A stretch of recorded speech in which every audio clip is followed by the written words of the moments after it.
I'll be back in a second and I'll continue the wrecking and Maple Stew is waiting for us. And the pressure grows to make a save and throw to introduce some movie, turn the lights down low. My armors exposed, I'm getting full of holes. Think I need another chorus. Sooner or later, the dice land on the table. You know that's what fables are made of. Everybody sing, oh yeah, it's a critical hit. Everybody sing, oh yeah, it's a critical hit. This is a critical hit. My main man and double damage with it. Oh yeah, it's a critical hit. Everybody sing, oh yeah, it's a critical hit. It's critical, critical. That ain't how we roll. Oh no, it ain't stolen. We on a roll. Hey, we on a roll. That ain't how we roll. Oh no, it ain't stolen. We on a roll. Hey, we on a roll.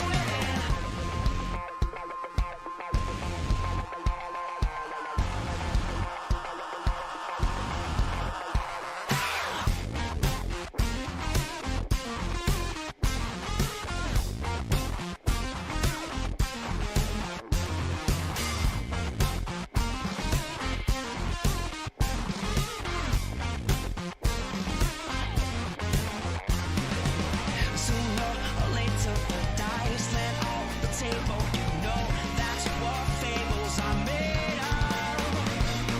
Oh yeah, it's a critical hit. Everybody sing, oh yeah, it's a critical hit. This is a critical hit. My main man and double damage with it. Oh yeah, it's a critical hit. Everybody sing, oh yeah, it's a critical hit. It's critical, critical. Everybody sing, oh yeah, it's a critical hit. Everybody sing, oh yeah, it's a critical hit. This is a critical hit. Oh yeah, it's a critical hit. Everybody sing, oh yeah, it's a critical hit. It's critical, critical. Everybody sing, oh yeah, it's a critical hit. Everybody sing, oh yeah, it's a critical hit. This is a critical hit. My main man and double damage with it. Oh yeah, it's a critical hit.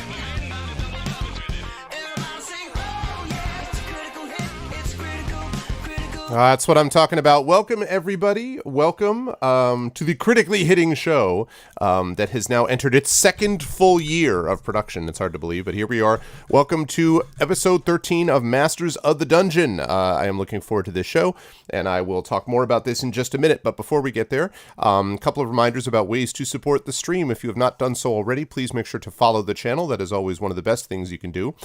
Please make sure, while you're in the process of following the channel, you check out the ways that you can look at the channel beyond this. ArvinElleron.com is your source for all things Twitch channel relating to this.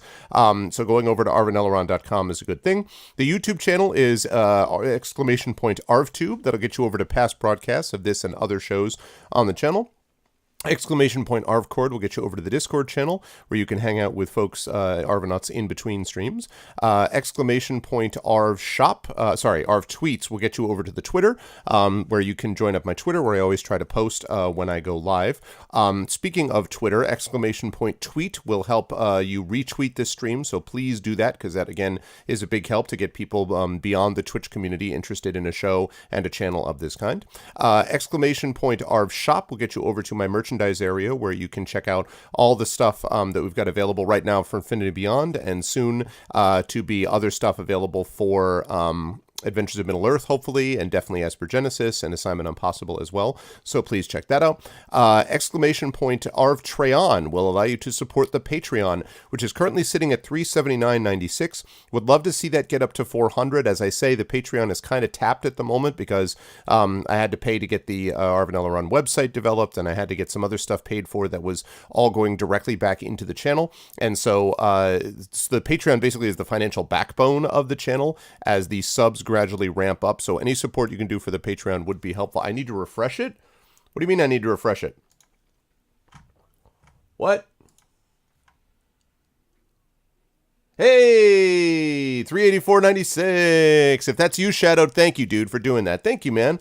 $384.96 before we even get out the door. Thanks, man. That's awesome. Thank you. $384.96. So we are even that much more closer to $400 and beyond. So please support the Patreon if you can. It really does make a difference and help support what we do here on a monthly basis. So thank you, Shadowed, and anyone else who supports the Patreon. And last but certainly not least is that sub system. We are currently sitting at 59 subs. So this means that this is the past September boost that we're talking about. So we hit 70, which was our record with the September boost, but we've still recovered even after losing that boost all the way back to almost 60 subs. So that's awesome. And the more that we can get subs involved and the more that we can get people there, the better it will be for the channel. That is another financial way to support. And of course, you can get some cool stuff for yourself, a copy of one of my band's albums and things like that. Also, I should mention that you'll be able to get a copy of one of my band's albums depending on what tier you support on the Patreon. And my band's albums are, my third album of my band has been sent off to the printer and should be back to us sometime next week. So I'll be announcing, hopefully as part of the schedule, a release party where you'll get a chance to hear the band's new album, which is going to be very exciting. Schedule-wise, we've got this going on tonight, the Masters of the Dungeon show, and then at 8 p.m., roughly speaking, maybe 8:15 p.m. or so, somewhere between 8 and 8:30 p.m. Eastern anyway, we will be having D&D with viewers. This horrific storm of death has not actually been that much of a storm up here anyway, so hopefully that means that we won't have any issues with power. So it looks like we'll have D&D with viewers tonight, which will be great. And then I will be back to you on Tuesday afternoon with the Patreon-fueled chat chosen game of the month, Firewatch. That will be on Tuesday, and then over at D&D with GOG, Pen and Pixels, D&D with GOG, Storm King's Thunder, which may have a little costuming stuff going on with that as well. So we've got some fun stuff heading up over the next week or so as we move into November and into the holiday season. But I hope everyone's doing well and looking forward to an awesome stream tonight as much as I am. And I'm going to get rid of this. And I'm going to get rid of, where is that thing? I'm going to get rid of, where is it? Show me the diagram. What? I can't find the picture. But there it is. Right, that. I knew that. And that. What's going on, everyone? Good to see everybody. I hope everybody is doing well. Welcome again, as I say, to the stream. Hold on a second. Problem is I have these two webcams up here that are supposed to be able so that the people on Zoom can see me also. And then when I have those two, it means that sometimes they get a little bit misaligned. There we go. Lovely. But I hope everyone's doing well. It was a crazy night last night, by the way. We managed to finish Lone Wolf HD Remastered, but I was a little bit distracted because I was also watching the Red Sox game. And it turns out that I didn't even need to be paying attention to the Red Sox game because they basically played another full game after I was done with it. They lost in the 18th inning after a 7-hour, 20-minute game, which is the longest game in the history of the postseason in baseball. So, and they still lost, which is a little frustrating. But they're still leading 2-1. Today, however, I'm going to try to keep the game off, and I will look at it later on because I don't want to be distracted in the least as we go through D&D, but that was an interesting time. Anyway, hope everyone enjoyed yourselves yesterday if you were here, and I hope you were looking forward to the awesome Masters of the Dungeon show that we have got planned for you tonight. And in accordance with that, and in accordance with the prophecy, I will unmute the gentlemen who now know we're going to be ready to go, and then I'm going to unmute them. And last but certainly not least, I'm going to head over there. Dun, dun, dun, dun, dun, dun, dun. Like this. There they are. In their glory. I am joined, as always, by the two regular members of Masters of the Dungeon as we move to our 13th episode, our second year, gentlemen, of production of this show. We are officially over a year old now, so we've milestones, right? Milestones. It was nice to get the contract for the season renewal. I wasn't sure if we were going to make it, but they ponied up the zero cash. I heard season 2 is going to have better production value. Yeah, but then I heard that Sci-Fi may do a hostile takeover and destroy what's left of destroy the show at that point. So we've got a bigger budget, so we are all going to be replaced by more well-known actors, but yeah, it's going to be the same content. I'm going to be played by Liam Neeson, so I think that'll be good. I'm looking forward to seeing what happens with us, but it's always a pleasure to have these gentlemen with us, and I will start, as usual, with the gentleman right below me, who just got a new shipment of stuff while he was here. We got new stuff in, and that, of course, is Dave, the Digital DM. Dave, how are you? I hope, by the way, you enjoyed destroying your party in Tomb of Horrors last night. But what did you get? What cool stuff did you just get? Actually, I just got. Well, we can do it for the new items. Oh, you want to show. hold on? Okay, you can hold on to that. Yeah. Yeah, okay, no, that's fine. Greg. Whoa, spoilers! I'm Greg. sorry. I know I'm jumping ahead. I'm sorry. You're right. You're right. You should hold on to that. So You know in the what? I meantime, will then say I'll. this: for the last couple of months, though, every time we do a show, UPS guy shows up every single time. So we should start doing shows on a weekly basis and more stuff. Just more UPS stuff comes in. Yeah. Hey man, it's your wallet. I Hey. mean, but how are you, Dave? How's life in the universe, etc.?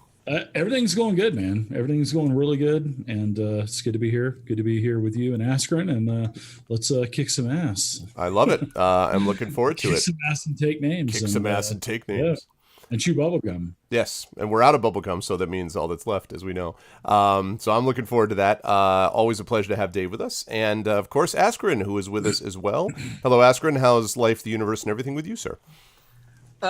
Things exist. I've been sort of away from everything, focusing on some other stuff. I'm kind of focusing on work right now, getting ready to move, doing a lot of fixing up this house, and mostly tending to my my home games. Just looking forward to. I have some stuff that basically I've been focusing on writing a lot, and Who does that? Right. yeah, well, I have a game, and we'll talk about it later. But they just hit level 13, and so it's kind of time to I got to start thinking about what to do next. Which is weird, man. Campaign endings, Yep. Amen But, to that. happy to be here to give my my unqualified opinion on some topics and leech off these guys' popularity. Well, it's always a pleasure to have Askren with us. We do not have a guest for this month's show, which is like the first time in 8 months that we haven't had one, but we will have guests that I'm starting to line up already for the next few months down the line. And so you will have the three of us to regale you for the next couple of hours as we talk about all things in the world of tabletop role-playing and beyond. So I want to start by asking, I'll start with you, Askren, since you brought this up. I was going to ask about how our campaigns are going, and I'm wondering if, and a highlight of campaigns at the moment. So I guess I should ask if there's any particular highlight that you want to bring up of heading towards, the 13 level and getting ready to close up shop. Is there some like big thing that have you had a lot of nostalgic moments of looking off into the sunlight style, with your players, that type of thing? No, though I will say it was, I don't remember when it was a while ago now, but because our actual playtime has been kind of spotty recently, just because of some various commitments and people missing sessions and stuff. But we're getting back on track, and it's a while ago. One of the players asked when I had mentioned or I had asked what they might be interested in doing after this campaign, right?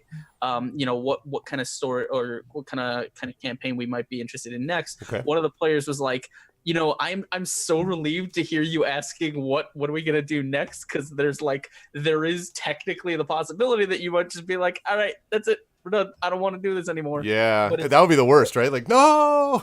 Right, but it's like at this point I've been playing with this group coming up on 4 years now, and it's I don't know what it's kind of just assumed, right? Like when you've played together that long, it's just, I think it's just tacitly assumed that no, you're going to be playing forever. That's just how it has to go. Hey, look, Ed Greenwood has been playing with his group since 1978.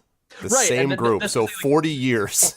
when you hit like a couple of years together, and it's been like pretty much every week, for a couple of years, you kind of just you don't really have to say it. It's just assumed, no, I'm going to be playing D&D with these guys forever, and that's just the way it's going to be, and that's fine. And so I've been thinking about what to do next, but we're just ramping up on they finally arrived at this quote unquote dungeon. Anyone who's played Curse of the Crimson Throne knows that the 5th book in the series is basically a gigantic castle that is 4 floors and 1 dungeon floor, and it is huge, and there are so many monsters in it that it's kind of ridiculous. And so they just got to the front door and are being greeted by the welcome wagon of skeletons. But it's going to be fun, and I'm going to be tweaking a lot of stuff because the way this castle is set up, it's like it's not just like, oh, you walk into the door and there's a room full of skeletons, and then you walk through the next door and there's like, they got on the bridge to go to this thing, and the fucking what's it called, the gate, I don't know, the drawbridge, or the portcullis. Yeah, the portcullis starts opening up, and like an army of skeleton champions starts advancing, and they just walk back slowly, like Helmer in the hedge, with like a skeleton on a nut, and there's like up there, if they go through, there's like murder holes with like stuff to drop down on them. There's archers. It's set up. It is awesome. This is an undead castle siege that they're about to try and break through, and it's gonna be really fun. I'm looking forward to it. Awesome. That's really cool. Yeah. The benefit, of course, of the undead castle is you don't need to worry about such pesky things as supply routes and stuff like that. You're like, what are they going to eat or drink? They don't have to, clowns. They just get to stay there. And similar to sort of... They get to eat meat off the bone. And exactly. It's back on the menu, boys. The thing about it's such a big dungeon, and we might touch on it, we might not, is a lot of people I've heard opine on the concept of like mega dungeons, where you have, you know, large settings, and you know, with different races and different you know, and how they interact. And this dungeon, it has its mindless combats in a lot of the rooms, but it also has a lot of like fleshed out characters, and so the players really get a chance to sort of meet these people that all want their own things and are all kind of vying for control or power or influence here. And it's going to change the way you know, the players sort of move through this place based on who they meet first, and you know, whether they choose to hear some of the more powerful players out. And you know, it's gonna be fun. I love that kind of stuff. I love using NPCs to play characters, you know, off each other, or play NPCs off each other. It's always a lot of fun. That's fun times, actually. And that, you know, I have to say, that was the genius of the game that really got me to be a PC gamer way back in the early 90s, which was Ultima Underworld. Still one of my top 3 games of all time, because Ultima Underworld had this, it's so good, right? But it has this enormous underground, essentially dungeon, all the levels of which have their own character, with multiple different factions and facets, just in the way you described, that can be played off against each other. And so now people are like, you know, oh yeah, but you know, we do that all the time. Yeah, but not in 1993, right? Like the concept that you could have a game in which you had people that had their own functional setup and system, in which supporting one faction would cause problems with the other faction and all that notion is still powerful. And of course, in the tabletop environment, you get the benefit of being able to, on the fly, make modifications in that. And there's some appeal, it seems to me, of having the large mega dungeon that isn't just you go through, kill these things, and then repeat, but having these different sort of aspects of political intrigue. Dungeons like that can have an ecology, right, that you work with. The thing about the dungeon is, like, there's an overarching spirit that controls it, but it's invincible until like these 4 spirit anchors are destroyed, and the spirit anchors are other creatures, and they can just be killed, but they can also be reasoned with and worked with and you know, played with. And so like there's a dragon in there he just wants to escape, and so like he's technically evil as hell, but if the players can convince him that they'll help him escape, like it might not be a fight, they might make an ally there, you know. And it's, you know, and I love, for me, and I'll drop it after this, but I just love the idea that a story can play out different, like the information that the players get, you know, can shape their opinions of other things, whether or not it's true. And so like you can actually sort of play them in a direction and then kind of reveal later that maybe there was more to the picture, or maybe there's other choices. And I love playing with those concepts and information like that. Well, I mean, look, how many times have all of us had situations where the players, you know, got some bit of information that we almost threw in as kind of a throwaway line from an NPC, and they're like, that guy, and they just take the ball and run with it, and you're like, okay, you know, like this comment about like, oh, I hear a rumor that you know, an old wives' tale that you know, sometimes people get lost down by the docks, and they're like, oh, the docks, we're going to the docks, and they're like, okay, I guess we're going to the docks. Or it's just when you have a villain like try and say something like, no, I'm not the real bad guy, it's, you know, you right, kill that guy, and they're just like, okay, and then they just go, you're like, I didn't think it would be that easy. But yeah, exactly. No, they you just lead them around by the nose. It's funny.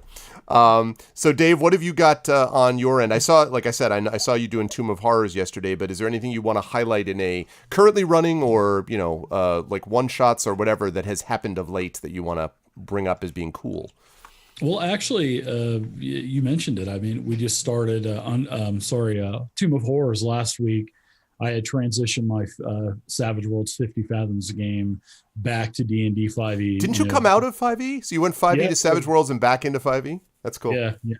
Yeah. So sort of like a quantum leap type of jumping, Okay. to worlds. So we're gonna wrap up because Undermountain comes out, and Undermountain holds a very, very special place in my heart from when I was a kid. I mean, the players that I played with, we were in Undermountain for probably close to 2 years, Nice. and we played multiple times every week. And it was the first time we ever saw Beholders, the first time we ever saw, Githyanki come through a portal from the plains, and first time we ever ran from encounters and stuff. So I'm really looking forward to doing Undermountain with my party, and I'm trying to wrap up a couple of storylines and campaigns so we could transition into Undermountain. Nice. And my first group, my Friday night group. In fact, we haven't really played in, I'd say, probably about a month and a half. But we got back to it last week. We went back from the world of Charybdis back to the Forgotten Realms and into the Boneyard, where the Tomb of Horrors lies. And so they started. They're actually pretty far in. So we've had 2 sessions. We had a session last night. I also have a storyline with an old character, an old group mate that they had that has basically betrayed them and has become an apprentice of a Sir Urak, and worked with the hags from Charybdis and stuff. So they're going to meet him at the very end, and then we're going to carry over into Undermountain. And then my Lost Mine of Phandelver group, we ended that a couple of months ago, and they actually walked into a portal into Undermountain with their looking for their dead party mate, Hornswoggle, and he had been killed by the Black Spider, and the Black Spider had to run and hide from them because the group was hot on his trail. So he opened up a portal and took Hornswoggle and drug him in there, and that's going to be a good storyline for as we get into Undermountain. Not only are they going to have Undermountain, they're going to, because they're not starting in the awning portal like my Friday group is. They're literally taking one of the very few limited access points to inside the dungeon. So Nice. they're not going to, see the intro, but yeah, they're just going right into they're going to be right into the shit. Are they meeting up, Dave? Are you going to connect the groups at any point? Oh yeah. We're actually playing. We start Dragon Heist tonight. My Nice. Saturday group. So we'll finish Dragon Heist pretty quickly, and then they're going to have the option of taking their Dragon Heist group into Undermountain, or taking their Lost Mine of Phandelver group into Undermountain. That's cool. Which I think they'll probably go with their Lost Mine of Phandelver group. So, and then I'm going to take and have both of my parties in Undermountain at the same time on different levels, and they may run into each other, or they may not run into each other. We'll see. Oh, that's cool. Yeah, I'm looking forward to actually taking a look at a Dragon Heist when I get a chance, because a lot of it is appealing to me. It's just I'm having such a blast with Curse of Strahd with them, and I'm not going to start a new campaign with this. God knows I got enough. But but it's cool. I'm looking forward to it. You and Strahd? We are the party just. Let's see. The party just finished with the situation in Barovia. They're pretty early, just finished with the situation in Barovia, the village of Barovia. They're probably about level 3, closing in on 4. Not quite. They're about to hit 4. So yeah, and they actually just found old Bone Grinder, the mill, which is I'm a big. I'm telling you, the more I've played through this module, the more I like the way it's put together. I love there's something about it's so full of flavor and feel. Oh man, it's really, you can really sink your teeth into it, so to speak. But yeah, that's actually You see what I did there? Tonight. I like it, waka waka. But yeah, that is actually the only 5e campaign that I have not run yet is Strahd. It's good, man. It's good. It's because you know why? It's good because especially when you have a group that's been together for a while, it really plays into their trust of each other. And I mean, in a good way. Like you really have to have faith that everyone's got you, everyone's back, emotionally and otherwise. And now some people are just not going to dig the Gothic, and if you're not, then definitely don't run it. But I don't really like horror per se personally, but I do like spooky, and it does such a good job of sort of setting up that environment. Yeah, I'm a big fan of Chris Strad. That's cool. I think the interesting thing, and I only want to say one thing about that is, as someone who I think is kind of experienced with this now, the word horror when it comes to RPGs is such a weird term, because I don't think horror is something that really, like, it in the way we understand it works in RPGs, right? Like RPGs are a very specific thing, and spooky, like spooky atmospheric stuff. But I don't think I don't think I've ever seen anyone manage to actually convey like actual dread and horror. And I don't think in an RPG, and I don't think even Strahd is designed for that, right? Sort of. Well, yeah, that's a good question. Actually, now that you think of it, to me, it's the atmospherics. Actually, this will bend into, this actually folds nicely into what I was just about to talk about. So I'll bring it up and I'll see what you guys think. I did a session. I had one player who, at the very beginning, was there for the initial session or so, initial 2 sessions, I think, and then there was a planned work thing where he was going to have to be out for a couple of months. And in the meantime, we brought in a new person, Margaret Crone, who does a lot of tabletop stuff here, and Maggie is joined the group and is great. Like, that's been a great addition to the team. So there's 5 people with her, and now we have the 6th person who is returning. And so I did a one-on-one session with him on Tuesday that was set in the Curse of Strahd world, set in Ravenloft. Basically, he'd been taken away from them, seized from Death House by Strahd himself, which, quick side note, this would not work in every adventure, maybe even in most adventures, but it makes very specific in the opening pages that Strahd is not the mysterious, I will hang out behind the curtain. Like, Strahd micromanages. He is constantly hanging out and like poking at the party and like, testing them and coming up with issues and like revealing himself. Like, it's not like, oh, who's the bad guy? Like, everybody knows who the bad guy is. So I really like that, because it means you can play with this guy so that they really freaking hate him by the time they get to the end of the adventure. But anyway, so I did this one-on-one with Don Cairo, who's my player that's coming back. And so I ended up folding in this adventure called Death in the Cornfields, which if you have not had a chance to see it, you folks will probably know. I know Dave will be familiar with a guy named Merrick, who does like Merrick's Musings. And the reason I know this is he does a lot of compilations of like adventures by level. So a lot of DMs will have gone and used that as a resource. So my guess is that Dave, during his amazing work on his own character sheet resources, might have, run into him at some point, at least run into his page. But so he did this, and this was one of his first published adventures, Death in the Cornfields. And it was super atmospheric. And the reason that you made me think of it, Askren, is he's walking along, just having been seized by Strahd, and then sort of in this illusory effect. I won't go into all the details. So he's walking along in this sort of these fields of grain and wheat. And right over one of these hills, he thinks he sees a scarecrow.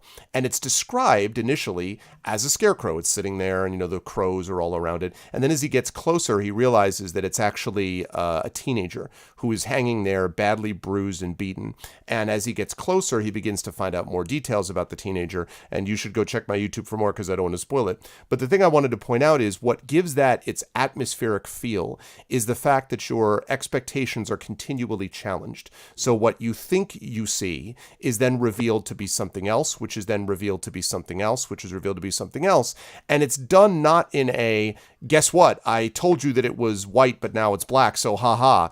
That's not the idea. But that it's clothed in white, now it's clothed in black, so there. It's not me pulling the rug out from underneath the players. It's the fact that they are going with their own expectations, which are constantly being recalibrated. So in horror, if you can recalibrate expectations such that people are always like, because that's unsettling, right? People don't want to have to be like, oh God, what is that? Why does that thing? That's why horror uses like, creatures that move too fast, or like a head that twists the wrong way, scary, or that all of these things that are unexpected. It doesn't have to be gory. It doesn't have to be like, I go out and I kill you. It's just that the unnaturalness of it is the thing that really creates that feeling. And so there's a lot of that that I think really works well in Strahd. And just a quick note, Cairo did a really great job as that one-on-one thing. I really enjoy doing those one-on-ones on occasion with characters because I can focus on them directly, and it gives us a chance to kind of, and so now he has, been rejoined with the rest of the party, and we can go from there. But yeah, so that atmosphere worked really, really well, I think, in Strahd. So the thing about horror that's super interesting is, the reason that I say RPG horror is very, very different in the sense that you can't learn how to do it from watching horror movies, right? Because they don't teach you the same things. Horror movies, you have the ability to, like, you play with sound, you play with what is on screen, you play with jump scare. You can't jump scare in a tabletop game, right? It's just not going to work. I suppose you could try, but you can maybe only do it once. And then people might start getting really like, stop yelling in my face. Stop yelling in my face. You just get up, splash water in them. No. but because you don't have, so for example, in a movie, if I put a picture in front of you, right? A picture might be weird or unsettling by itself. But if I put some tense music on top of it, it's so, and track sort of oddly, like really slowly or something, you create a tension, and then it sort of builds up a suspense, what's going to happen next. You can't really do that in a tabletop game, so you have to find a way to keep, and this is my central point to anyone who wants to try horror on their own. Horror in role-playing games is about keeping players off balance, and you have to find ways to do that. And like you said, playing with expectations is sort of one way. You have to sort of see what the players are expecting to happen. You have to have them anticipating something, and then you have to subvert it. And you can do gore. Describing gore is great. It just doesn't have quite the same effect. It has diminishing returns, just like it does in a movie, right?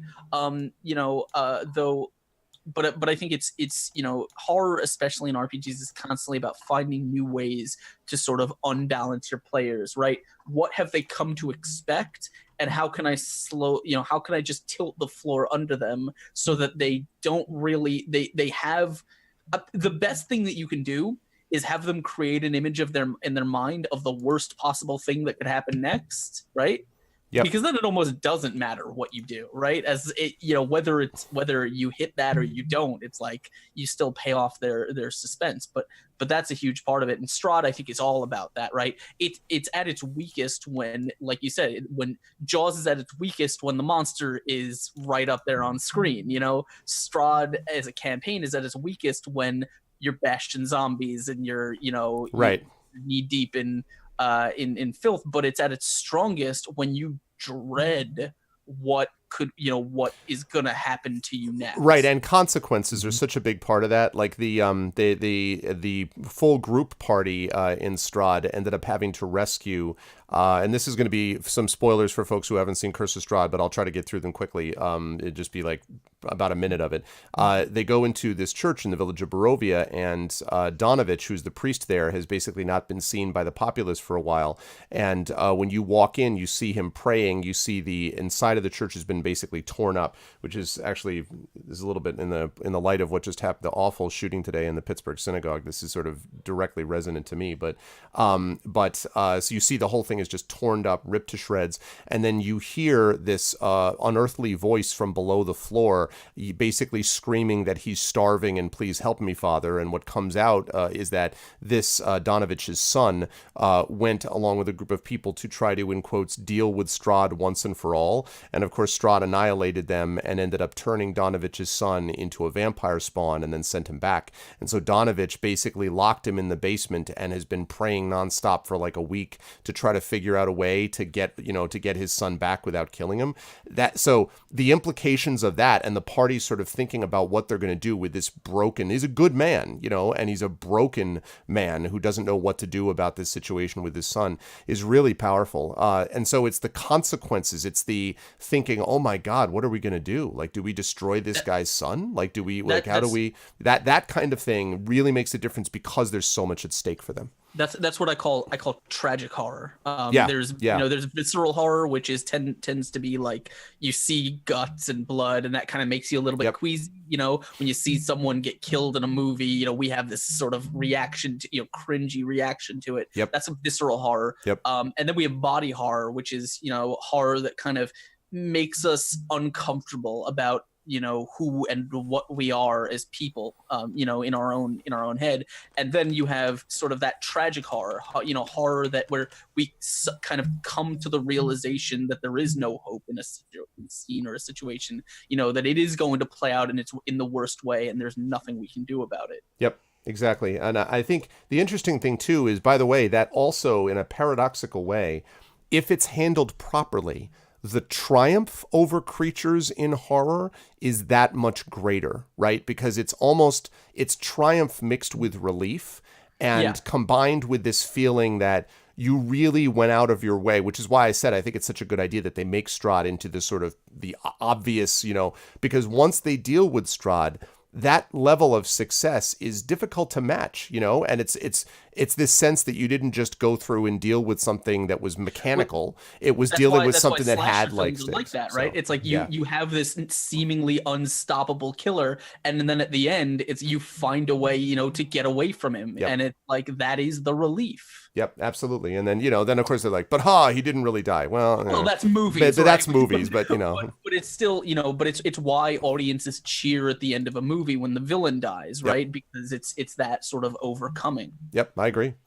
Go ahead, Dave. I think Strahd was one of the actual first adventures that D&D started doing that actually started putting horror. And what I mean by horror is not just your typical dungeon grinder, because Strahd always plays with you. You are right. You're in Strahd's world. So, I think that was probably the first time in a D&D book that type of campaign style or that kind of module style happened. Yep, I agree. And because everything before that, I mean, everything was just kick down doors, rolling initiative, and killing and grilling. But other than that, Strahd was definitely different when we went to when the mist appeared and we ended up in Barovia. So we weren't there that long.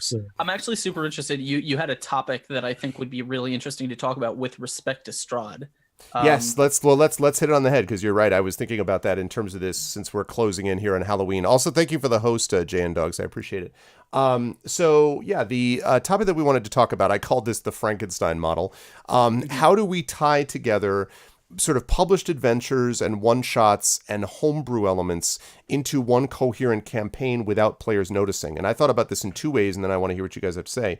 One is what Dave just said about bringing people into Savage Worlds, out of Savage Worlds. That's a good example of what I'm talking about, even mixing systems and doing it in a somewhat seamless way. I know that you've done this also, Askren, being able to sort of combine elements and rule systems and kind of bring people back and forth. And I just mentioned an example of using this adventure, Death in the Cornfields, that I was able to tie into a larger published adventure, to say nothing of the continual tweaking and adjustments and things like that we do. But I think, I know also that people sometimes have just taken wholesale, a dungeon or an element or an aspect of a particular published adventure with no intention ever to run it in the adventure, but puts it into their homebrew system. I think Storm King's Thunder is actually designed with the theory that people might do that, because there's so many aspects of that that are described. It's way beyond what anybody would normally do in the course of one adventure. I mean, unless I guess you have a 20-year adventure where all you do is that module, but assuming that's not the case, then, you use it for other things.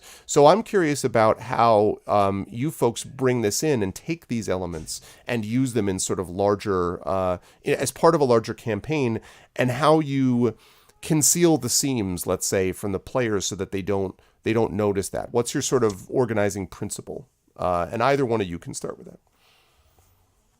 Well, I've only done in the 5 years of me doing streaming, I've only done, I think it was about 3 years ago.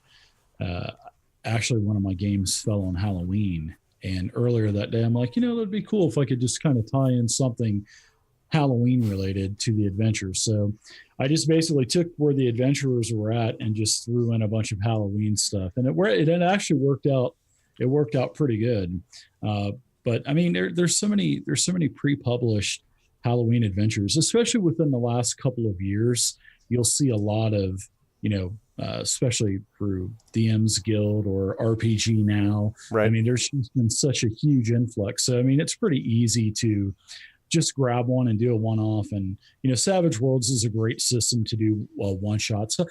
But then again, any system is, D&D 5e is super easy to play. That would be great for, a Halloween one-shot. But I would rather do what I did and just kind of work something in and just do it that way. I don't, but one shots and stuff are fun, but getting the people together and all that stuff, that's just a lot of work. So I'd probably rather incorporate it. And how do you do that to keep it seamless though, Dave? Like, how do you put in, and keep it together with your overall campaign feel or whatever that you're creating? Just, I mean, it's like what I had done.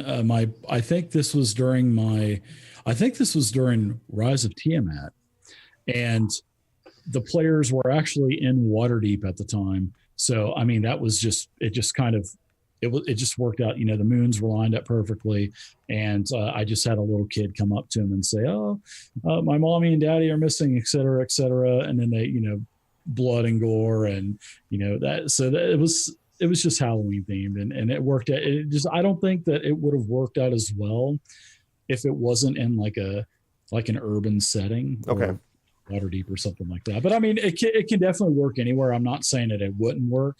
I mean, I would have made it work anyway. But yeah, that's what I would probably do. One shots for me. I did a lot of one shots early, 4 or 5 years ago, and it was just such a pain to get everybody on the same page. Everybody getting the program to use, familiar with the program, getting everybody in, at that time, TeamSpeak, this is before Discord. Oh yeah. TeamSpeak. It was such a big hassle, but if you get, this is something that I haven't done either is, game with other YouTube personalities and stuff. So I think if I did something like that with a one shot, it would be a hell of a lot easier because everybody would probably be on the same page already. Right. Everybody would know how to, use a program, or everybody would know how to get into Discord and stuff. So I think that would work a lot better with a little bit of effort, not much. So that may be something that I may work on in the future. Do more, and not only Halloween, but I mean, other holidays as well. I mean, you can do Christmas, adventures. You can do, hell, you could even time warp back and, go to even Washington's birthday. I mean, you can even go back and do the Savage Worlds and do a colonial setting type of one shot, where there's maybe an assassination plot on his life, and with Savage Worlds, you fast and furious and you go in and save the day, and President Washington becomes President Washington. Well, General Washington becomes President Washington. So there's just all kinds of stuff you can do. I mean, it doesn't have to be Halloween. And I know that we're talking about Halloween, but yeah. Still better than Assassin's Creed 3's plot, I think. Askren, what about you? So it's an interesting topic because I have maintained, and I still think this way, ever since I started DMing, I've never considered myself to be much of a writer. I consider myself to be a much better editor in the sense that I can read a plot through and tell whether it makes sense or not. Okay. I think anyone can, but I do that a lot better than I write homebrew stuff. I think that's the case for me as well. Yeah. But I'd love to change and add content to existing content. Sure. And so the thing about it is, like, I tend to, when I'm looking for a campaign idea, I tend to start with a published adventure that I'm really into.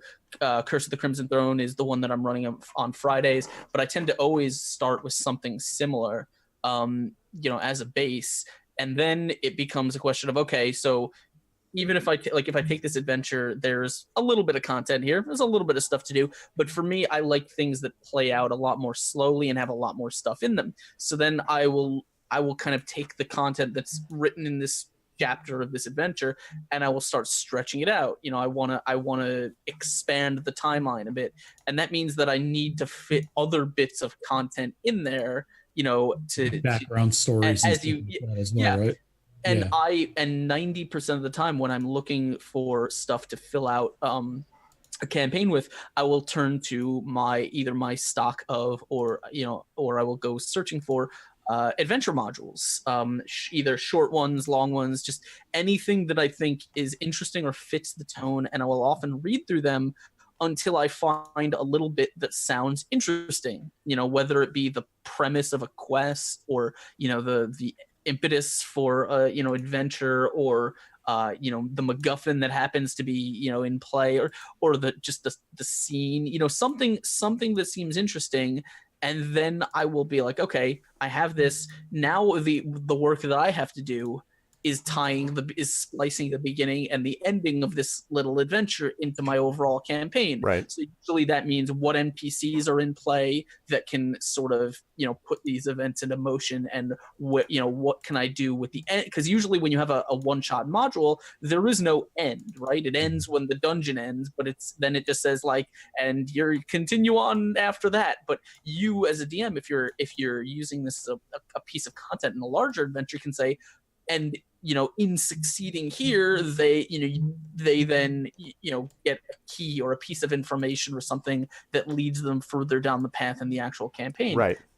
And that is a technique of just slotting in that kind of content that I've been using pretty much forever. And it's served me very well. I think I enjoy it. I have a lot of fun doing it. I don't know if there's much to say about it. It's a pretty straightforward process, but I enjoy it. That tends to be how I write a lot of my stuff. And then of course you tweak and you make, if something doesn't play well, you fix it or whatever. But see, that's because one of the things that I think is important about what you guys are saying, and the reason I was asking about the sort of ways that you keep it seamless is more and more I've become convinced that there's something about the hello Vison, what's up? There's something I think about the in writing we talk all the time about thematic questions, and how theme is not just something you kind of bring up and then kind of drop because it sounds cool in a college class to make you sound smart. Its theme is literally a unifying principle. It's the thing that centers your story or your novel, right? And that's kind of a big aspect of what we do.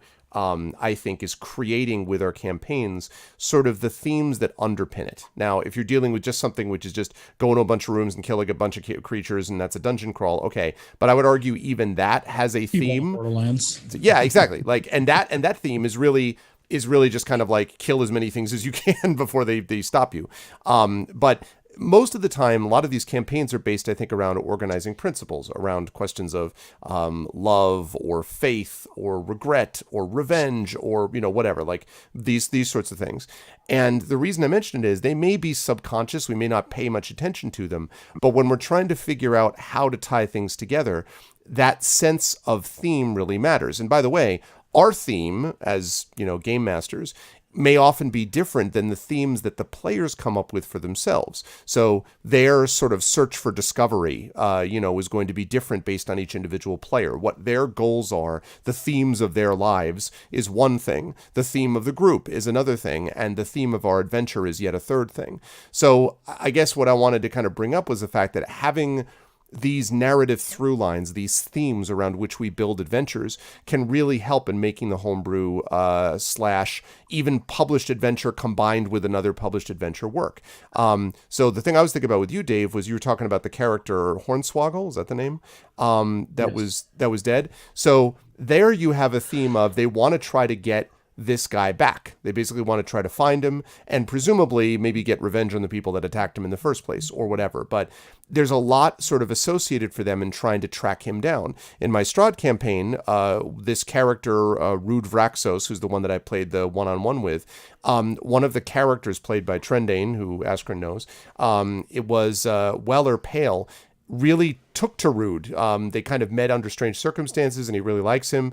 And he has this very strong loyalty to friends. And so when they're in Death House, and Death House is nasty, okay? Like Death House has got like, you got to deal with shambling mounds and, ghouls and ghasts and things like that, which for a level 1 or level 2 party is no joke. So, they're dealing with all this stuff. And when they were finally trying to get out, he's like, I'm not leaving here until we find Rude. And they're just like, come on, like, we'll find him again. He's like, no, you can go by yourself. And he just like, line in the sand. This is what I'm going to do. And this was not I'm going to be obnoxious, chaotic neutral player that wants to just make it all about me. He was coming up with a real character reason that they worked around with character reasons because his theme was loyalty and friendship and stuff like that. So I wanted to ask a little more about using themes like that. Are you guys conscious of them, or do they sort of develop over time for you in terms of a theme around which you build your adventure campaign? Does that make sense when I'm talking about the theme idea? Yeah. I think the important thing to me, and it's not something that I have not, like, it's not that I've not considered it. Or I don't know what it's not that I don't think about like tone matching and it's essentially like if you're slotting in content or ideas or something, making sure that they that they are color graded to the story that you're telling, essentially. When you're compositing a movie shot together, you have to color match everything so it looks like one image, right, rather than all looks like it's been cut from different sources. It's definitely something to keep in mind, but I also don't necessarily think that. I mean, it might depend on it definitely depends on the campaign, but I think in a lot of cases, there isn't really a huge necessity that every single piece of every moment of the story has the same sort of tone and tenor. I agree with that.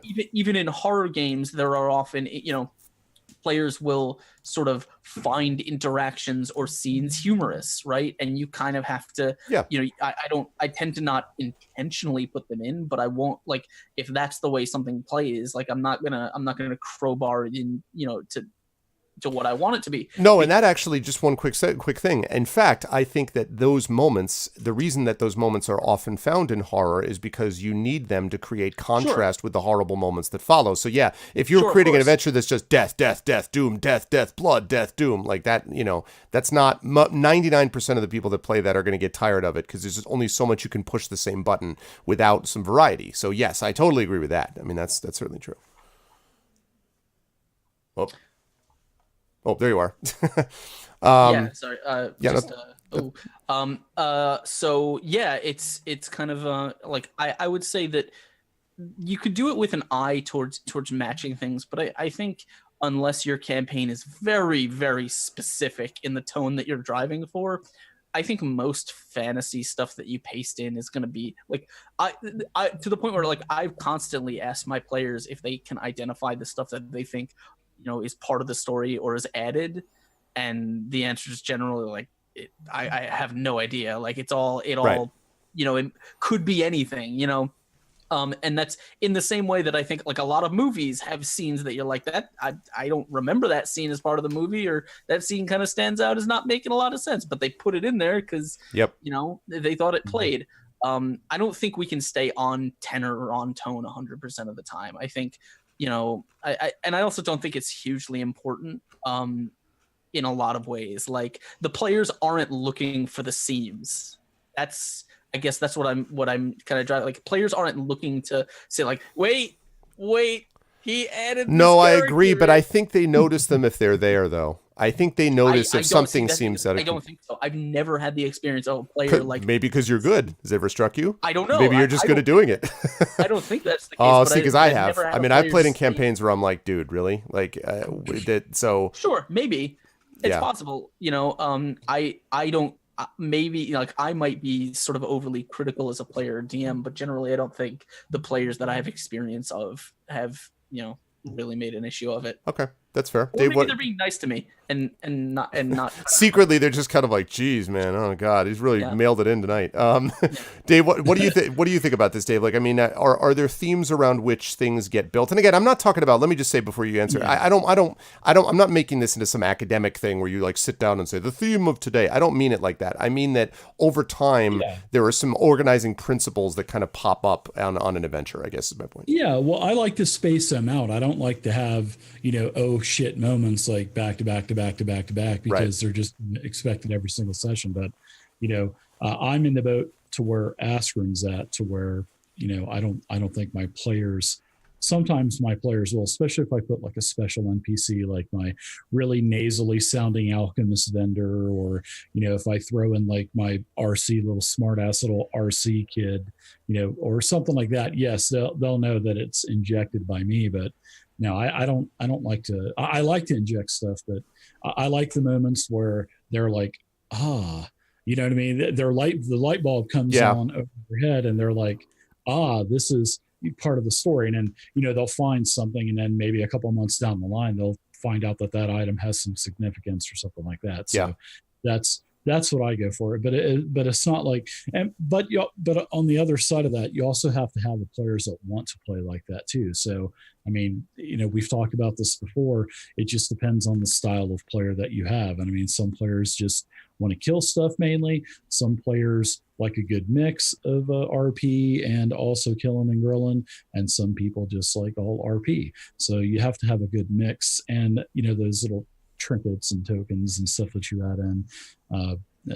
You just have to take your players into consideration too. So, but I'm in the same boat with Askren. That's fair. Yeah, I think one of the things that's interesting is looking at the way that different systems handle this is always interesting to me. I was thinking a little bit about, because I had a chance to play, since we've last chatted, I had a chance to play Blades in the Dark, which is the first time I had ever played in that system. And so Blades in the Dark, by its nature, is kind of episodic, right? Because it's a series, in a way, of heists or events. I don't know what the official terminology is that they actually call them.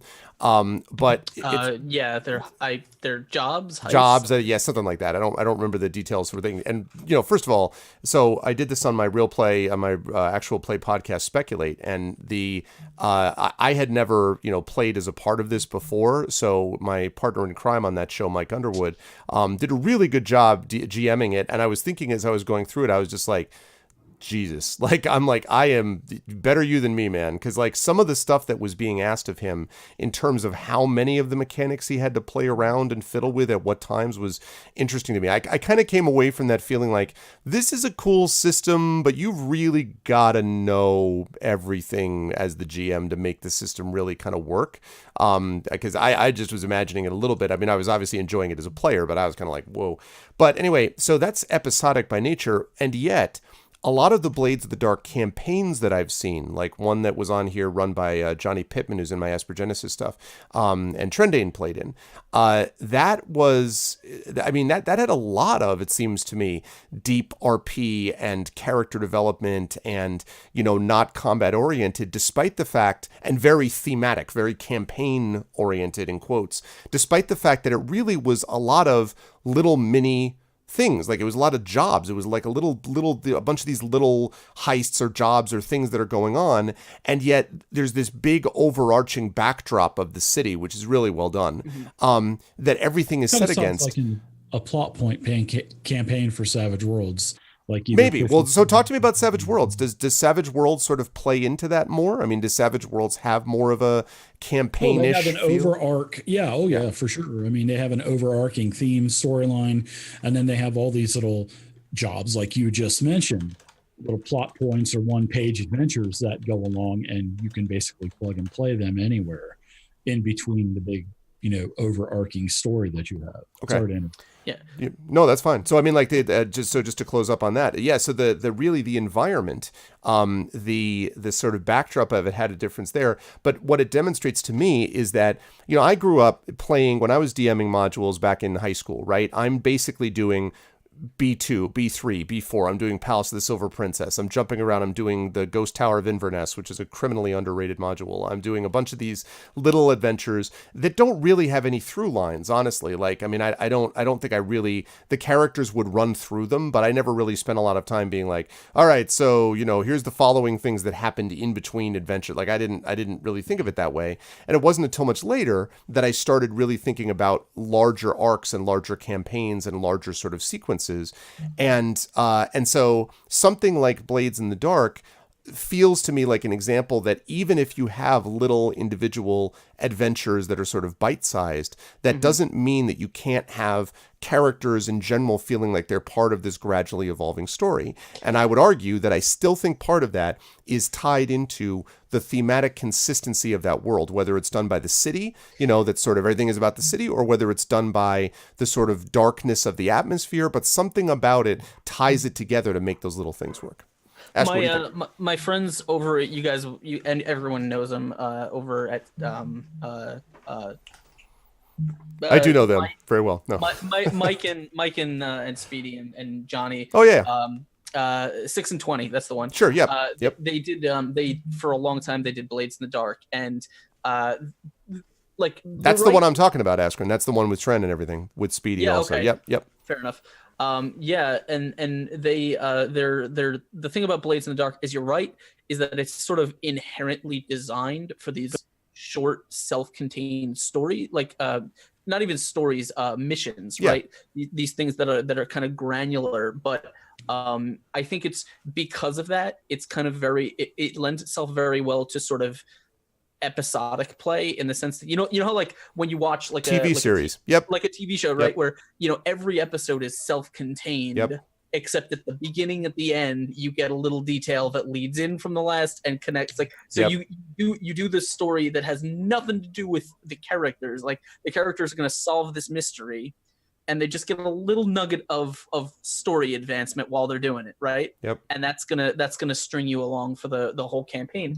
And I think that's interesting because it gives players time. Players can sort of, in that way, decide what they how they want the story to progress with these NPCs, and they can kind of have their own input in it, or they can just sort of be not involved in that, and they can just play their character if they want, and just solve the mystery. And it really works just fine either way.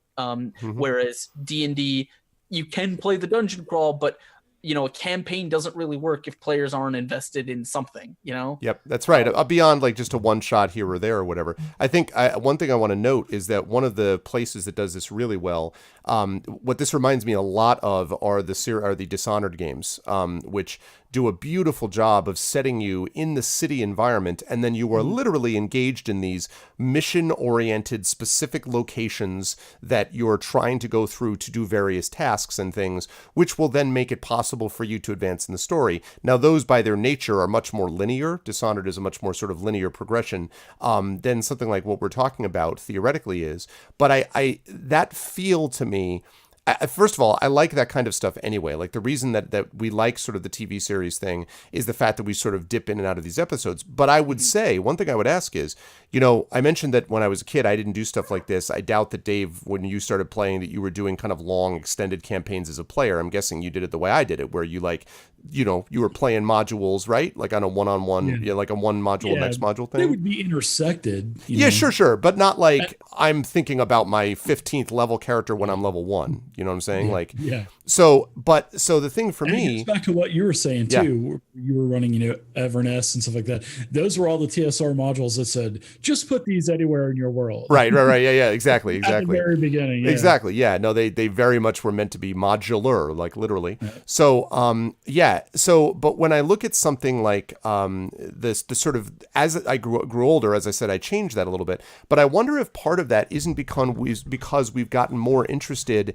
in these larger stories, the influence of things like Critical Role, or even, for an example, the way that we watch a lot of TV shows. TV shows, I think, now are consumed much differently than they used to be because of the prevalence of things like Netflix and Hulu and places like this, where people binge watch this stuff, right? So I remember getting, for my birthday one year, the first season of 24, which was a mistake by my friend to do this, because what I did was I started watching, and then I'm like, it's almost like straight 24. Like I watched for like 7 hours straight, and then finally fell asleep, and then watched the next 7 hours because it was whatever over the weekend. And I really was like, I was into it. But I feel like we do that a lot now, where we binge watch these series.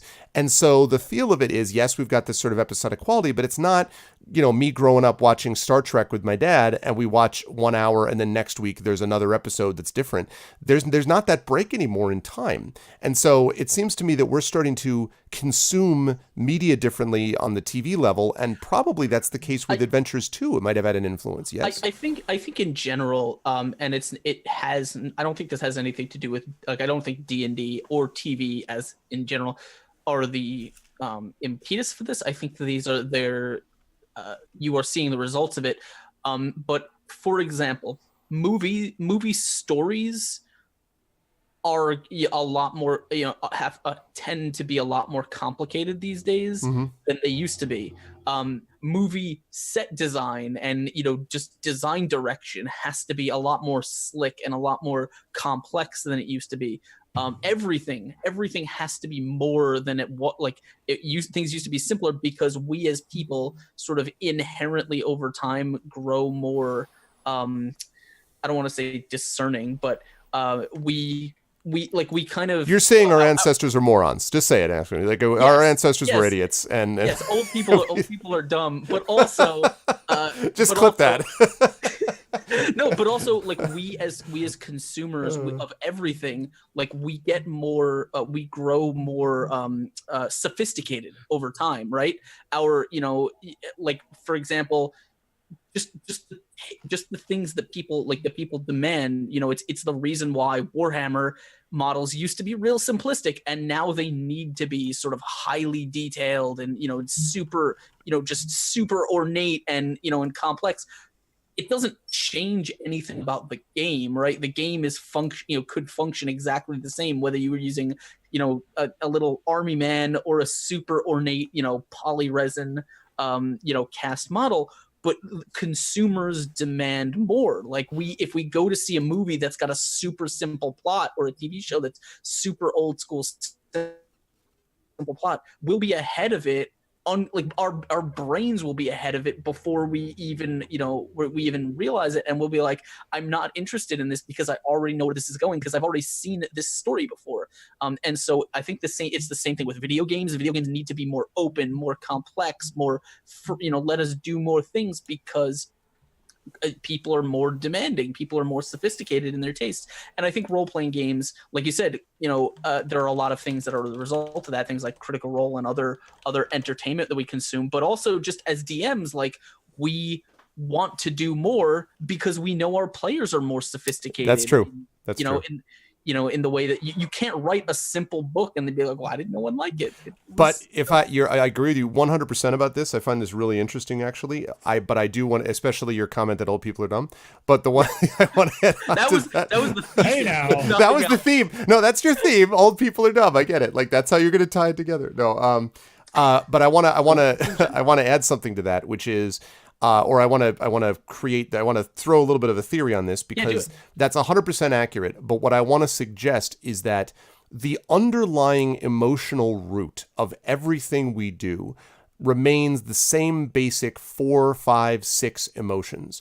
We are still, as human beings, mostly driven by love, by hate, by fear, by disgust. So, and I know you're not disagreeing with that, but the thing I want to point out is I think you're absolutely right that what we have put on top has become more complex, not always to its benefit, by the way. Sometimes there's some strength, I think, in the simplicity of older models. I think if you compare some of the stuff from, let's say, and I don't want to get into this discussion now, but the Star Trek Discovery versus the original Star Trek, the production values are vastly different. I'm not convinced that the writing values have improved substantially, 100%. but anyway, so so I agree with you that things have become more complex. What I think is great is when you can make those core themes, the emotional sort of conditions, the root of it, mix with the more complex top matter, and that's when you get the best kind of material, because you're dealing with what seems like a modern story, but it's tied together with those emotional roots and themes. Which, by the way, this is why the reason that we continue to perform and admire Shakespeare hundreds and hundreds of years after his death. There were literally hundreds of Renaissance playwrights. I know, I've studied them working at the time, and we only know a handful of them now. And the reason is because the rest of them sucked. They basically Right. sucked, and they sucked because their emotional themes did not resonate with people beyond their own specific moment. And so you had people like John Webster and people like that who create brilliant, long-lasting work, and then you have James Shirley, who wrote 105 or so plays, 104 of which suck, and no one remembers them. And Shakespeare stands out because Shakespeare wrote 30 of these, 20 of which are masterpieces, and 15 of which are among the greatest plays ever written, because he tied into the same incredible themes while still seeming modern. So you can play Hamlet in multiple different ways, in multiple different avenues, and you can update it, and you can put it in a corporate environment in Shadowrun, or you can put it somewhere else, and it all works because the core theme is there while the complexity on top of it changes. So I know you're not disagreeing with that. I just wanted to sort of add in a little wrinkle expand on to that. Really Yeah. quickly. There are things, and you are 100% right. There is a reason. I know you are a musician, right? Yes, sir. There is a reason why, no matter how many, how many years pass, the Stratocaster is going to be a timeless design, Yep. right? Yep. You can polish it up and make it look as modern and slick as you want, but it's still good. It's still going to be the same guitar, because it just hits everything, hits the notes perfectly. It might need you can do more slick production values. I don't know if anyone will agree with me. I think an example of this that's really interesting is are any of you guys fans of the Mission Impossible movies? Sure. I'm especially a fan of the original Mission Impossible TV series, but Sure. yeah. But But I I- like the but I movies think- too. Yes. But I think the movies are such an interesting Yep. example of, like, they're doing the exact same thing every time, but the way they do it is getting slicker every time. The fight choreography, the action scenes, the things that they like. It's exactly the same stories. You got a dude who is who has to go up against impossible odds and has to survive some crazy stuff to get there. That's action movie staple. That's what the genre is. But you have to repackage it differently every time. You have to find a way to update and tweak it so it remains modern. And the way you do that is you take the boundaries and you push them a little bit, right? You're telling Shakespeare, you're telling the same story, right? But you have to sort of find a way to keep people in it. Totally agree. But one thing I want to throw in there is, since you brought up the Mission Impossible stuff, most people would argue that the James Bond movies had been flailing until Casino Royale, the new one, came out with Daniel Craig. And the reason that worked is because they returned to the roots of what made it a great series when Fleming started writing it. And that is not imagining Bond as some kind of effete guy who sips martinis and has 7 trillion gadgets, but having a guy who is just this side of being a killer, who is a professional killer, but does it for, in some ways, the right reasons, despite the impact it has on his own soul. One quick other thing I want to finish with that.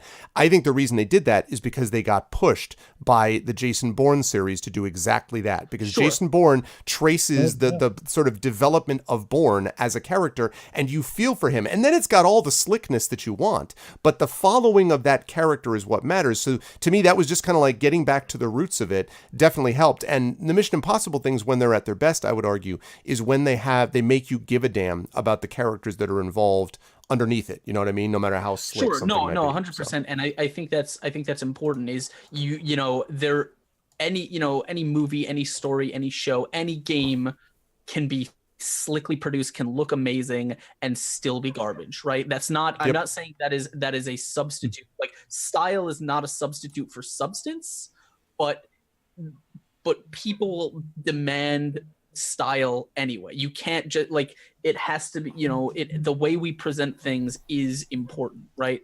And so I agree. Just bring you back to role-playing games. Like, we are still telling the same core stories, we're still trying to pull the same emotional strings, but we have to understand that our players are more sophisticated consumers of media. They will see tricks and story elements coming from farther away. I agree. And so we need to be aware that if we want to hit those same things, we have to package it more slickly, more modern. We have to update the way we tell stories for an audience that is has updated the way they receive stories. So I'm going to let Dave weigh in on this, and then we should move on to talk about product stuff, because I know you gentlemen both have a hard cap. So Dave, you want to how do you I was about to say, how do you package your Bourne stories? series? I mean, the Bourne series came shot out of the cannon. I mean, right from the very start. Yeah. So Yeah, but I agree. There was actually quite a few. I think after the first Mission Impossible, I lost interest, but this last Mission Impossible movie was really good. Yeah. And the same thing with James Bond. So I agree with you on that. But other than that, hey, let's go into the product reviews. All right, well let's do it up. So so I want to start with one that I have been really excited about, kind of really excited to talk about. So I have before me this book, which you folks might be able to see, which is called The Clay That Woke. This is a new system that I actually want to give a hat tip to Stephen Lumpkin for, because I was following his Twitter and he's talking about this guy, Paul Ziege, I hope that's how you pronounce it, who is an indie RPG maker and developer who's moving. And he was having this sale on some of these books that were left over. This thing came out, was kickstarted back in 2014, and I was not on my radar screen at all. I didn't know about this at all. And the premise of this basically is, I'm just going to read the back cover, which is short. Generations ago, 4 infant minotaurs were pulled from the mud of the eternal river. You are one of their descendants, a nameless minotaur living in a human civilization that may never again be as great as it was. It is a world sundered by an eerie, perilous jungle, dangerous work, injustice, and straight disembodied entities. It will find its future in your doings. It's very hard to explain what this is, except to say that everyone in the game plays a Minotaur. You are all part of a subclass, which is sort of in this city that kind of at one point was like ancient Rome, but is long ago since fallen from its, previous glory, and now this jungle is gradually encroaching. And the way that the Minotaurs survive as part of this subclass is by involving themselves in what they call this code of silence, which is often literally true, where they just sort of keep things to themselves, they occupy themselves with, sort of art and culture, but they also try to, they have to be obedient and whatever. And they have to find a way to be able to preserve their dignity, their honor, to sort of gradually fight for justice. They do not use the names of women because they don't want to create desire. And when these things happen, when they create desire, because there are no female minotaurs, so when they create desire, or when they have any such want, when they break their silence, like when they speak, or when they say, like, I think we should do this instead of that, that takes away from some of their silence. When they lose all of their silence, they basically panic and run back to the jungle, this huge, massive jungle where they must fight and battle to redeem themselves. When I first read about it, I was just kind of like, huh. And then I got this book, and I have to say, like, I've read a good portion of it already. It's not a standard rule book. Like, it's got everything you need in here, and it's not even that long. It's like 126 pages. That reminds me a lot of that book that I showed off a while ago, To Serve Her Wintry Hunger. Yeah. Yes, actually, that's true. And it's another example of what, like, this sort of these indie RPGs, this was kickstarted and did very well. You have a set of these tokens, which you're not going to be able to see very well, but you can sort of use these tokens to achieve certain effects. When you're kind of randomizing, you pull certain effects from it. I mean, I may end up running a campaign of this at some point. I certainly don't have any in my quote-unquote copious free time, laugh. So I don't know when I'm going to do that, but I'm happy to have just bought the book and read it because I find it so fascinating about what things could be, because this deals with things like toxic masculinity and about violence and about when we use violence and don't, and about decay and all of these kinds of things. And one of the things that the guy who designed it said was he was a guy who was really kind of a frustrated writer, and he was just doing lots and lots of writing. And then he realized that he just wasn't a good writer. He was a game designer who wanted to express himself through game design. And there's a lot of, I think, pretty good writing in this, but it's good writing serving the game story. So I hope I get a chance to actually play it, but it's really neat idea. And I think this is the kind of thing that's really helpful for all of us, for the community, because this allows us to infuse, even if we're doing the mainstream stuff, the 5e stuff, Savage Worlds, Blades in the Dark, these things that are more well-known, Starfinder, these things that are more well-known, it still helps to me to have knowledge of these systems, which are smaller and quieter, but still can give us things to work with. So I think this is really cool. Incorporate it into your mainstream right game. Yeah. Well, this would fit like in Schult, right? I mean, like, I could see this fitting in a lot of places, although the world itself is so kind of it's so amazing in its own way. I don't know, it's hard to describe, but anyway, I really thought it was cool. So if you get a chance to check it out, it's cool just to look at, just to read. The Clay That Woke, and by this guy Paul Ziege. I was just gonna say, even if you don't end up, if you don't pull actual setting, world details or anything, I love reading these sort of indie RPGs that,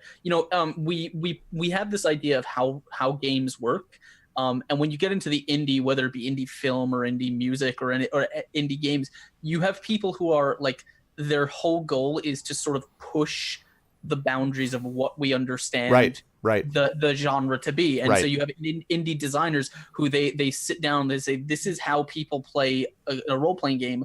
What can I do that's not this, but allows me to explore other ways of thinking about games? And so they're reading things like that, like those books, even if you don't play them, even if you don't use the settings, they provide, I think, they're useful as a dungeon master, because forcing yourself to think about these things and concepts that how you play, how we interact with games as a medium will change the way that you approach storytelling and interacting with players. And it might, I think it's always for the better, right? It's always good to have more perspectives on these kind of things. Totally agree. Yeah. So I just thought it was really neat. So now, Dave, you can reveal to all what it was you were waiting for. Nothing big. I'm a huge connoisseur of the D&D miniature line, from WizKids Icons of the Realms, and today I got a package. Actually, every time we do a show, like last time, I got my case of Dragon Heist miniatures. But they put out these. Whoa! They put out. And now they're gone. Yeah, they're gone. They put out special promo sets, and this is one that's basically it's spell effects: Walls of Fire and Walls of Ice. So you get 6 chunks of firewall, 6 chunks of ice wall, and it's something that will probably never be used.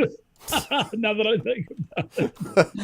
Well, the first step is to admit you have a problem, Dave, and then. Well, I need mages that are going to cast that stuff first. That's what I mean. So Yeah, no, I know. And then there's another spell effects pack that has a bunch of like spiritual weapons, and there's a Tensor's floating disc and an arcane portal. I had a guy in my campaign that would have used the spiritual weapon all the time. Like, he constantly had that thing cast. So Yes, I have a couple of clerics that do as well, and it's nice that they're actually having that type of miniature come out. Yep, So, that's cool. well, there's some other spiritual stuff that have come out by other companies, but yeah, it's nice to see WizKids actually straying from just doing dragons for the premium miniature that they do for every single series run. It's nice to see them do more like the Mad Wizards Laboratories coming out, or the campsite, or the statues and monuments that just came out for Dragon Heist. So it's nice to see them doing more than just monsters and human NPCs. Yeah, no, I dig it. That's cool. I end up sometimes going to Gen Con well after these things come out, and then I end up sometimes using for adventures that I'm running at the convention. Like, I'll go and check one of these places, like Miniature Market, like has a display there or whatever, and you go and you're looking through these buckets, like looking for things where I'm like, okay, I need to find this, and I'm doing my search, for an hour or so trying to find that thing. So that's neat. I dig that kind of stuff. That's cool. I can't wait to see that next year when I go to Gen Con. I'm so looking forward to it. I know, I'm pumped up about it, man. They bring buckets of miniatures. Oh my goodness! Yeah, well, not, but like the big, like clear bins. Oh yeah, so many. Oh man, it's amazing. Yeah. It is like nothing you've ever seen, man. It's cool. All right, moving right. And by the way, quick note: Gen Con just announced that they extended their contract with Indianapolis until 2023 because Indianapolis is building 2 brand new hotels downtown, and I'm sure they're doing that because they got pushed by places like events like Gen Con, because they definitely need more downtown hotel space. So that's good stuff. See you, Vison. Okay, Askren, what do you got, man? I know you got. By the time 2023 comes along, and the contract moves somewhere else. Exactly. Yeah, exactly. Then they will move to someplace like Chicago or something. Askren, what do you got? What do you got for? I have this fabulous Miller High Life. No. Nice. I don't have. I haven't bought any books or anything in a while. I don't really. Haven't had anything come in any time recently. I think I bought some modules that I have been meaning to read through. I'd have to go look, but no, I don't have any new role playing products this month, unfortunately. Okay, well that's fine. Well, you're going to have to rely on Dave's miniatures and my Clay That Woke example then for you folks today. I know that both you guys have to get out of here quickly, so I'm going to do this. I'm going to do this quickly. I think it's worth the drive, Belmuerte. Yeah, Gen Con is the largest gaming convention now in North America. Tabletop, not counting something like the PAX is for video game stuff. And I recommend it also because it has, selfishly, the largest writing track in North America now as well. And so I think Gen Con is amazing. But I'm biased because I got my creative writing start there. So I'm a big fan of Gen Con and probably always will be. If you like games, if you like playing games, if you like seeing new games, being tempted to buy games, or seeing where the industry's going to, like that sort of thing. Or if you're just a fan of like the community and there's people in the gaming community or the streaming community or anything like that you want to meet or say hi to, Critical Role people, any other outfit like that. I mean, they're all going to be at Gen Con. That's what it's for. Like we all kind of congregate there and have a big party. So yeah, it's good stuff. I think it's worth it. It's definitely good stuff. All right, I got to make sure that we get a chance to get a couple questions in quickly. So if folks have questions for us, now is your chance to ask us questions. We got to let Askren and Dave get out of here pretty soon. So please, if you've got a question, throw it at us. Just do the question, all caps, : and then a question you have for us. It can be about anything we talked about tonight, about how to run something in your own campaign. If you have something, I'm a player and my DM is a jerk and how do I handle that, or whatever, whatever you've got, please send them our way if you have questions. And actually we started that by answering Belmuerte's question, so that is how we started it. But if anyone has questions for us, now is the time to ask if you have them. Gen Con, as well as PAX Unplugged, I am going to be trying to hit for possibly a day. I might be going down to that in November. I liked it last time, but it reminded me a little bit of it reminded me of just sort of like fall Gen Con in fall in Philly, basically. In that it was PAX Unplugged is Gen Con, but smaller. Although it's starting to pick up though again, because there's so many people going into this hobby of ours. It's growing rapidly. So it was an experiment at first. It was just kind of like PAX they were like, hey, we want to do our own, like, because the Penny Arcade people were getting so into D&D, and it was becoming such a big part of their business that they were like, we already do a ton of conventions, maybe we'll do something related to tabletop. And the first one was, like I said, it was kind of an experiment. It was the first, last year was the first time it had ever happened. Yep. But I think it went off really well. Yeah, I agree. It was exactly like Gen Con in the sense that you had the vendors there, you had the gaming areas, you had all the food around it. It was good stuff. The only difference is, unlike Gen Con, it was not as crowded. Right. You actually had room to breathe, and I think that was why I really enjoyed it the first time. I am not going to be there, unfortunately. I had to bow out this year. But it was it is worth, if you're near Philly or if you are a gamer and you can get there, I highly suggest going. Looks like it's going to be a lot bigger and a lot cooler this year. They had a lot of people there demoing stuff too. I was doing a live stream from there, just sort of walking around with my phone, kind of doing a mobile stream, and we ran into this one guy just sitting randomly at like this sort of free play tables with this kind of like, it looked sort of like a Jenga style game or something. So my daughter was with me, and we sat down to take a look at it, and it turns out the guy was literally pitching a publisher right there on this game that he had 3D printed or whatever.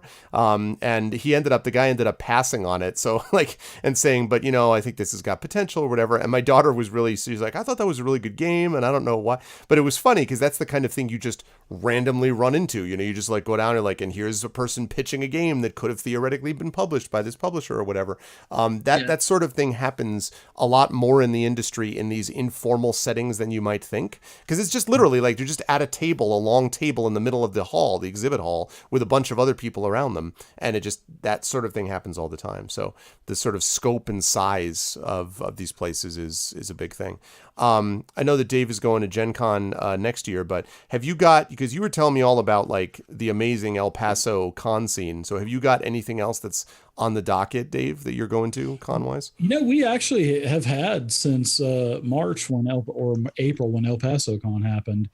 I think there was like another 3 or 4 cons here in El Paso. Yeah. I mean, there's so many people here. I mean, and I go out and I drive all the time just checking out, El Paso, and I have only seen probably about 20% of El Paso, and I've been here since January. But yeah, this place is huge. There's a bunch of game stores. One actually actually 2 have closed down since I've been here, but there's still 6 to 8 game stores here in El Paso that I know of. I'm sure there's probably more that I don't know of. Yeah, that's awesome, man.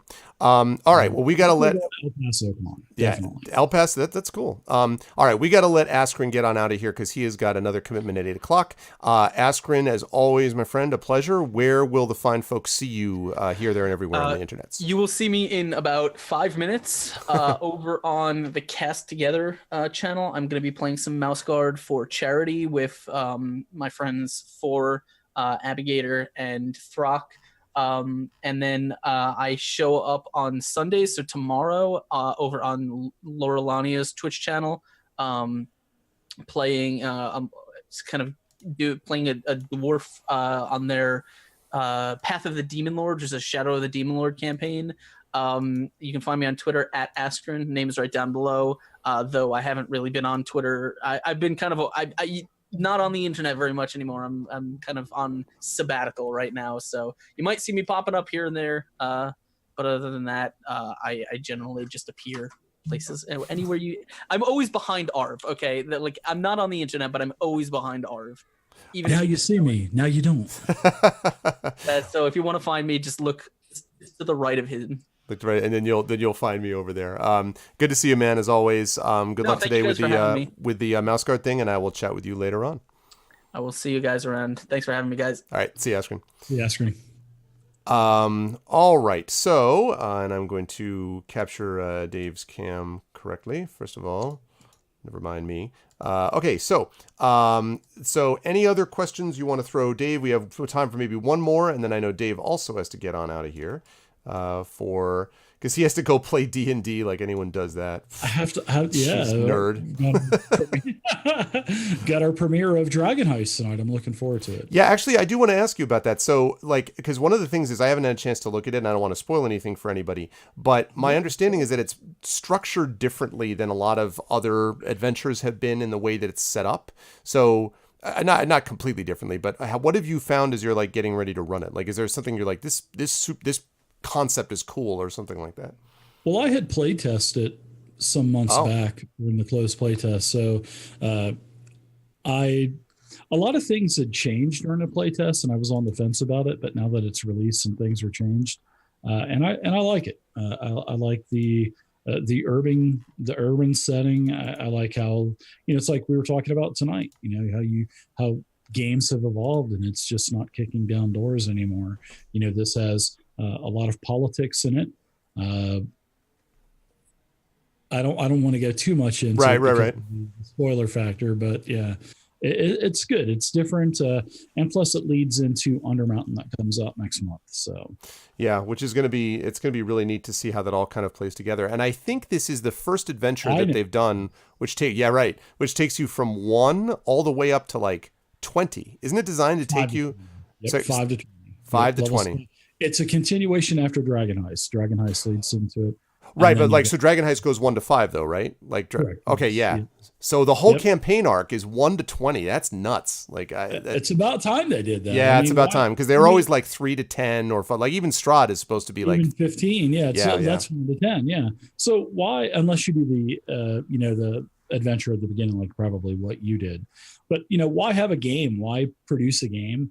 Why put effort and man hours into a game if you have no content out that goes up to that level? Right. I mean, it just doesn't make any sense. It's like the Monster Manual and Volos and everything else.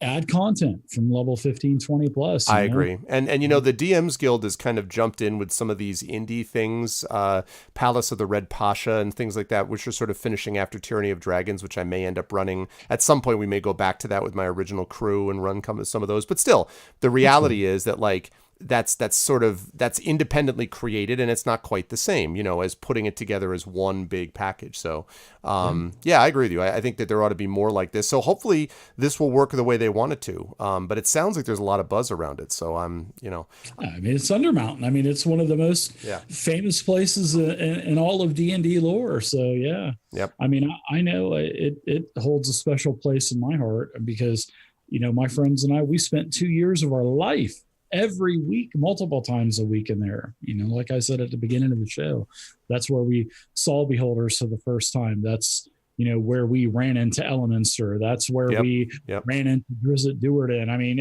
we ran into everybody down there. Wolfgar. I mean, Regis the Halfling, Caddy Marie. I mean, our DM put everybody down. It was awesome. First time we saw, a portal open and tons of Githyanki, and I'm talking the Fiend Folio Githyanki. Nice. Yep. Not this it's out now, but yeah, I mean, we ran. I mean, it was awesome. We had treasure. We had so much damn treasure.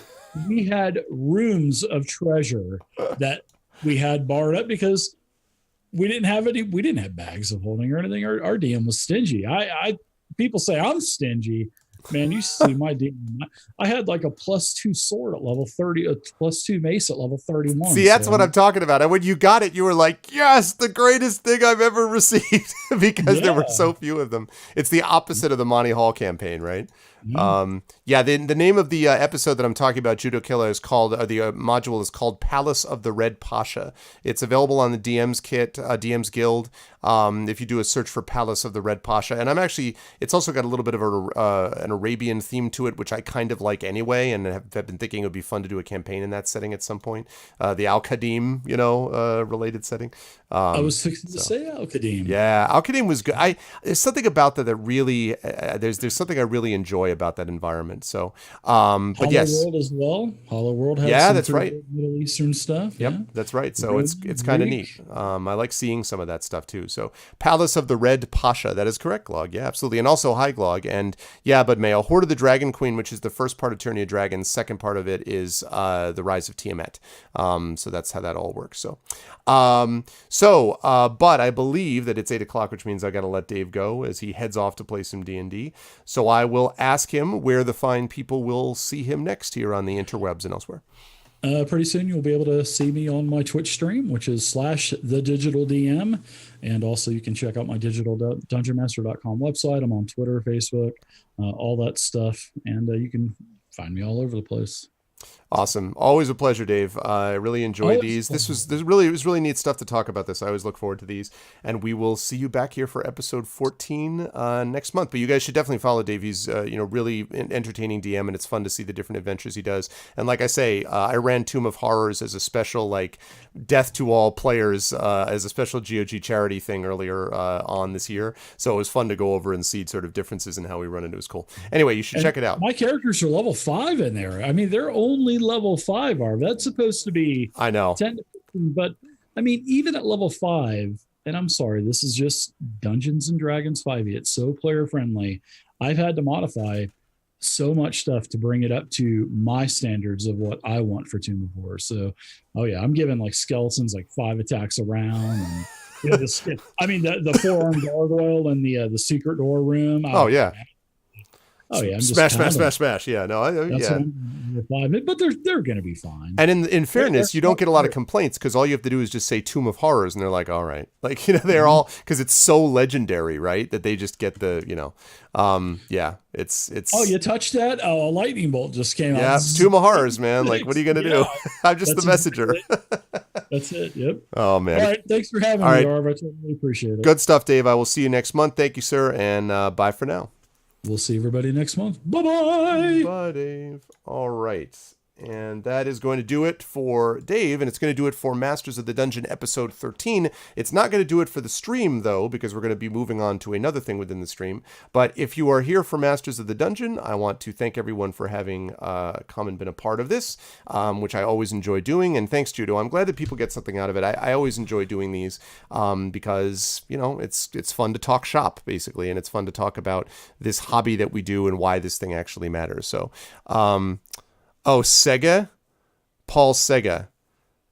Sega. Oh yeah, thanks, Sorcerer Dave. I'm glad you enjoyed it. All right, now with that said, I'm going to thank everyone for having been here for Masters of the Dungeon. I'm going to stop the recording, and then we're going to start back up again with D&D and D&D with viewers. But for now, for those of you who came from Masters of the Dungeon, thank you, and I will see you next month right here on the channel, twitch.tv/ArvinElleron. Thanks everybody, and I will catch all of you soon for Masters of the Dungeon.